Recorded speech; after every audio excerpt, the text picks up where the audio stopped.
Magandang gabi nga po pala sa inyo mga buds. Kakauwi lang namin galing trabaho. At dediretso kami sa kakainan namin ngayon, kung saan pinipilahan ng mga tao. Siyempre, sobrang sarap daw. At papunta na nga kami doon. Sa Baclaran nga pala kami nagtatrabaho. At ang tatakbuhin lang namin 26 minutes bago makarating papunta Sampaloc, Manila, kung saan masarap ang bulaluhan. At kung nanlalamig ka, pwede ka pumunta dito para magpainit. Isang higop mo lang, mapapasigaw ka ng sabaw pa. Kuya, higop! At parang may tumatalsik sa likod ko. Sakto, umaambon nga pala pumunta kami. Eh, ang lamig. Kahit umuulan, laban na yan. Makahigop lang ng sabaw. At ayun, malapit na nga kami mga bad. At may nadaan na rin kami mga roses dito. Alam nyo na, yung mga recording dyan eh. Dito lang kayo bumili sa may doon. At kung namumukha nyo yung lugar na yan, hindi ko alam yung wala niyan. Basta doon. At malapit na nga pala kami sa may bulaluhan. Kakasabi ko lang, ayun, bulaluhan sa Launlaan. Meron sila dito bangus, liempo at sisig, saka papaitan at inihaw na pusit. At ang tagal na rin namin hindi nagbanding ng kuya ko. Dahil ikaw nagyaya, ikaw manlilibre. At binidyohan ko nga pala kasi ang pogi-pogi ng kuya ko. Oops, another libre. Nakauto na naman ako sa kuya ko. At pinapili na nga pala ako ng kuya kong pogi dito. At ayun, binidyohan ko nga pala yung likod ko. Ayun, yung mga kumakain. Tapos yung mga pumipila, nandun pa sa labas. Ang dami nila, hindi ko buting umabot kami. Magsasalita ako, magdadalita kami dito sa anong lugar to? Bulaluhan. Bulaluhan. Launlaan. Launlaan ba yun? Launlaan. Saan po yung bulalo dito? Kita po yung buchit to, buchit. Tingnan natin yung buchit na talaga.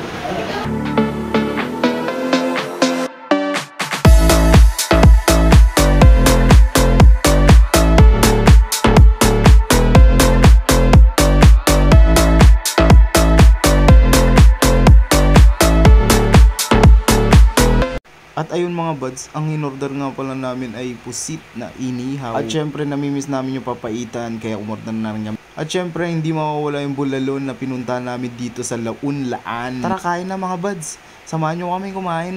Sumubo na. Let's go!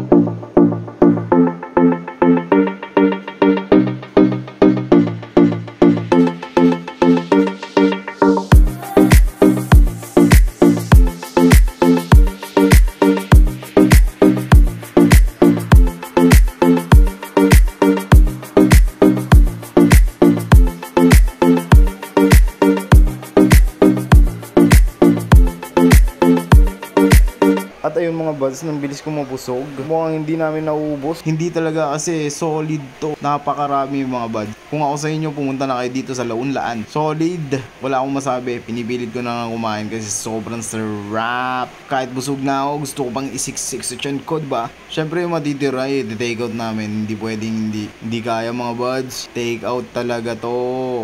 Ayan o. Nagtanong nga ako kay kuya waiter na kung pwede take out na lang kasi hindi namin talaga kayang ubusin. Solid talaga mga buds. Busog na ako dyan, subo pa naman subo. Solid.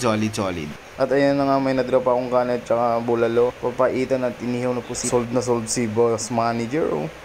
Mukhang natatai.